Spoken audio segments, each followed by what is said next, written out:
Welcome back to the News Hour. Well, we're beginning a two-part series tonight on the cost of health care. We begin with one family's emotional fight to save their little boy from the ravages of a rare disease and a government that refuses to spend money on a treatment. Here's Christina Stevens with a special report. What is this, Barney? Every day is a struggle for 10-year-old Andrew Lanese and his parents. His decline dramatic. Here comes Andrew. Home videos tell the story of what began as a childhood not much different from any other. We had him with a t-ball team.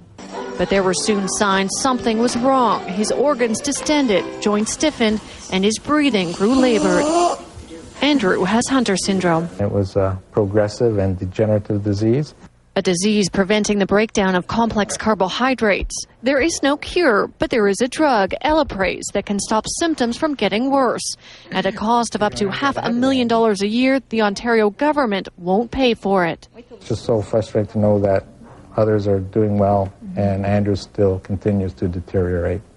The province explains there's insufficient evidence that Elaprase would help Andrew, who suffers from a more severe form of the disease that decreases his mental capacity. Andrew's doctor agrees. We simply are not sure whether the amount of improvement that we might see, and I emphasize might, would be great enough to be noticeable in the presence of this degree of brain involvement. Is this like saying to a cancer patient, a child with Down syndrome, well, we're not going to treat you because you've got brain involvement?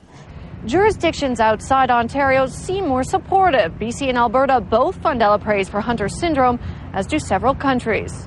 Clearly in the U.S., the severe patients, or what's historically called type A, are receiving Elaprase. A lead doctor on the Elaprase trials says among patients like Andrew, results have been good, with decreased liver and spleen size and better walking and breathing. Here's a patient who we can improve their quality of life, and the question really comes at what cost. Rejection letters from the government say they have insufficient resources to fund all requests and refer to cost effectiveness.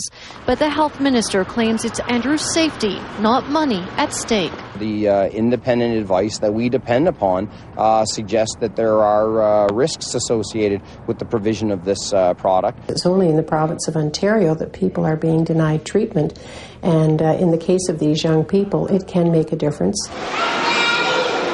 Andrew's dad will not give up. Don't dig in your heels, don't flex your muscles, because this is a 10-year-old boy and he needs help. And every day, Andrew gets worse. The last word he said was mom, and that was in grade 2. Now, the woman in charge of the Ontario Public Drug Program wouldn't talk to us on camera, but speaking over the phone says if they get further information from the drug company on Elaprase, they'd consider reopening Andrew's case. Tomorrow, though, we'll tell you about a child with a similar disease who did get exceptional funding, and we'll show you just how he's doing. Look forward to it. Thanks, Christina. In other news now.